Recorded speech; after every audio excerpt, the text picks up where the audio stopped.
আমাদের এই কেসটা এখনো পর্যন্ত আমরা যে অবস্থাতে আছি সেটা হচ্ছে পুলিশ আসছে না। চার্জশিটের পরে পুলিশ একদিনও উপস্থিত হয়নি।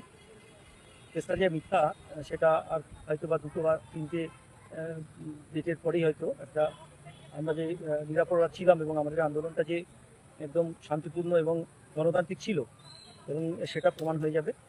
উকিলবাবুদের সঙ্গে আমরা কথা বললাম, তাদেরও বক্তব্য এটাই যে কেসটার কোনো মেরিট নেই, সেটা আর অল্প কয়েকদিনের মধ্যেই নিষ্পত্তির দিকে যাচ্ছে।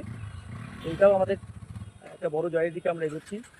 অন্যান্য সংগঠনগুলো যারা আমাদের ঐক্যমঞ্চের ঐক্যকে ভেঙে দিয়ে আমাদের আন্দোলনকে দুর্বল করার চেষ্টা করেছিল, আজকে তারা আর পর্যাতে নেই। তারা মুখ লুকাচ্ছে তাদের অস্তিত্ব রক্ষার জন্য। কেউ কেউ বা আবার নতুন করে তাদের প্রাসঙ্গিকতা ফিরিয়ে আনার জন্য তারা আলাদা করে নিজেরাই ঘোষণা করছে শিক্ষামন্ত্রীর সঙ্গে তাদের ব্যক্তিগত পরিচয় আছে, মুখ্যমন্ত্রীর সঙ্গে তারা বসছেন। আসলে সমস্তগুলোই হচ্ছে নিজেকে কচুরিপানা ভেসে থাকার জন্য চেষ্টা করছে, কিন্তু একটা সময় তাকে কচুরিপানা নদী পর্যন্ত যায়, কিন্তু শহরের নোনা জল মানে সাগরের নোনা জল পড়লেই কচুরিপানাগুলো তারা নষ্ট হয়ে যায়, তাদের আর জীবনের অস্তিত্ব থাকে না।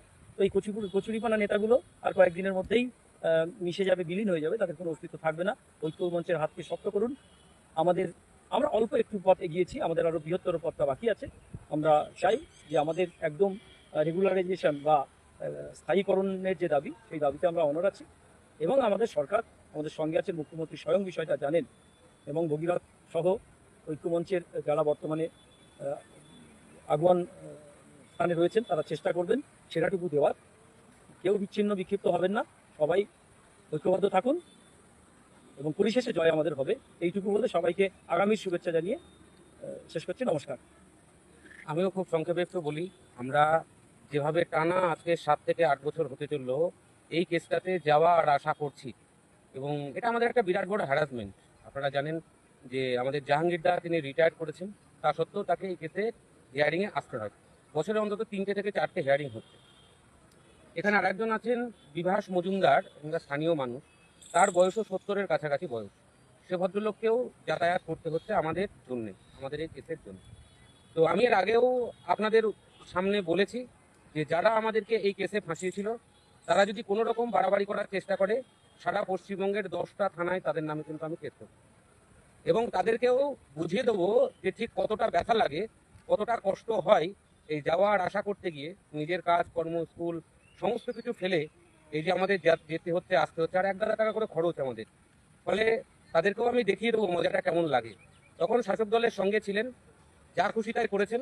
5খানা মামলা দিয়েছেন আমাদের বিরুদ্ধে, বিধাননগর কোর্টেও সামনেই হাজিরা আছে। সেই কেসটা এখন সবে শুরুয়াত, এটা প্রায় শেষের দিকে চলে এসেছি বলে মনে হচ্ছে, হয়তো আগামী বছরের দিকে এটা শেষ হবে। তো যদি বেশি বাড়াবাড়ি করার চেষ্টা করেন, যে বাবুকে বলছি তিনি নিশ্চয়ই বুঝতে পারছেন কপালে কিন্তু কষ্ট আছে, এটা মাথায় রেখে আগামী দিন চলবেন। হাম ছোড়েঙ্গে নাই বলে রাখলাম। আর আমি আমার সাথীদেরকে অনুরোধ করব, আপনারা পাশে থাকুন। আপনারাই আমাদের এই চলার পথের শক্তি। এত কষ্ট করে আসি আমরা, এত দূর দূরান্ত থেকে আসি, শুধুমাত্র আপনাদের ভালোবাসাটুকু আছে বলেই আমরা আসার শক্তিটুকু পাই। তাই আপনাদের কাছে অনুরোধ, সাথে থাকবেন, পাশে থাকবেন, নিশ্চয় আমরা সুদিন পাবো। সকলে ভালো থাকবেন, সুস্থ থাকবেন।